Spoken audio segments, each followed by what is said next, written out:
होशंगाबाद, पाशु नगर, संजय गांधी नगर, गांधीनगर, अयूब नगर,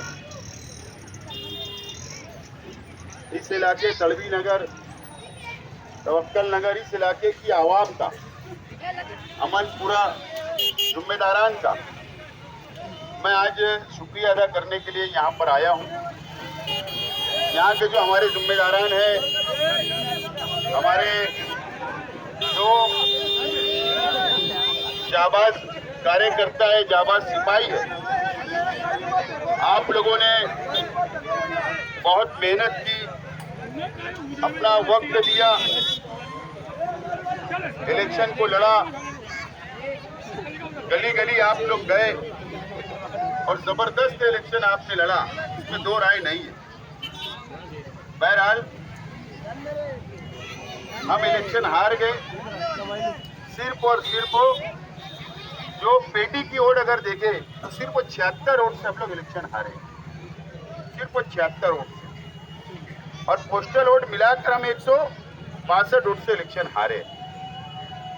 बहरहाल ये शहर के अंदर चर्चा है, महाराष्ट्र के अंदर चर्चा बनी हुई, शहर के अंदर तो चर्चा है। हमारे सामने वाले जो जीत गए उनकी इतनी चर्चा नहीं है जितनी हम हारने के बाद हमारे, और ये चर्चा पूरे महाराष्ट्र में और सियासी हलकों के अंदर है।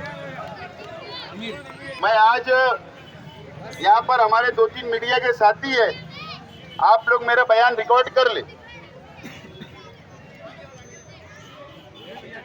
मालेगांव शहर का इलेक्शन हम हारे, हम हिम्मत नहीं हारे, हम इलेक्शन हारे। ये बात ये शहर की आवाम जानती है, और इसका मतलब ये है कि हम इशारा दे रहे हैं हमारे मुखालिफिन को कि अगर आपकी समझ अगर होगी कि हम सियासत छोड़ देंगे, आपकी अगर समझ होगी कि मैदान छोड़कर हम भाग जाएंगे, तो मैदान छोड़कर भी भागने वाले नहीं है, अभी नहीं होगा। मैदान छोड़कर भी भागने वाले नहीं है और सियासत भी छोड़ने वाले नहीं है। ये बात मेरे मुखालिफिन ये बात समझ ले। बहरहाल एक बहुत अफसोसनाक, इस इलेक्शन के अंदर बहुत अफसोसनाक खबर ये है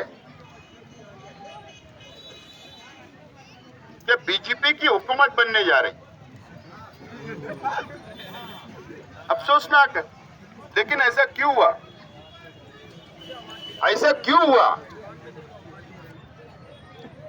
ये असल में समझने वाली बात। हमारे मुल्क के नामवर आलिम दीन जो हम उनका बहुत एहतराम करते, बहुत एहतराम करते और करेंगे, उसमें कोई दो राय नहीं है, लेकिन मौलाना सज्जाद नुमानी साहब ने जो तकरीर की और जो अलग अलग उम्मीदवार लोगों को जो हिमायत दी, उस वजह से महाराष्ट्र के अंदर बीजेपी की हुकूमत आई। पूरे महाराष्ट्र के अंदर हर जलसे में, हर सभा में बीजेपी के लीडरान ने मौलाना सज्जाद नुमानी साहब का बयान को सुनाया गया, और वहीं से हिंदू भाई एक हो गए, और इस तरीके से पूरे महाराष्ट्र के अंदर नतीजे आए। अब मौलाना सज्जाद नुमानी साहब ने तो यहाँ पर भी हिमायत दे दी। हमारा सिर्फ इतना ही बोलना था कि आप हिमायत दो, आपका हक है, मर्जी है, किसी को कोई रोकने का हक नहीं है, लेकिन आप मालेगांव में नुमाइंदा भेजते, आप तहकीक करते, आप मालूमात लेते कि जिनको आप हिमायत करने जा रहे हो वो काम करे या नहीं करे, शहर नाराज है क्या, डेवलप करे या नहीं करे, मस्जिदों का कैसा इस्तेमाल होता, मिंबर का कैसा इस्तेमाल होता, दीन का कैसा इस्तेमाल होता, शरीयत से कैसा खिलवाड़ किया जाता। मौलाना एक वक्त भेजकर ये सुन लेते और उसके बाद हिमायत दे दे, तो अच्छी बात। बिना समझे मौलाना ने मालेगांव में भी हिमायत दी और अलग अलग इलाकों के अंदर मौलाना ने हिमायत दी, और मुंबई की थी 2 सीट के ऊपर ऐसी जगह हिमायत दी जो मेरी मालूमात है, हो सकता गलत है, अगर वो गलत निकली तो मेरी बात मैं वहां वापस लूंगा।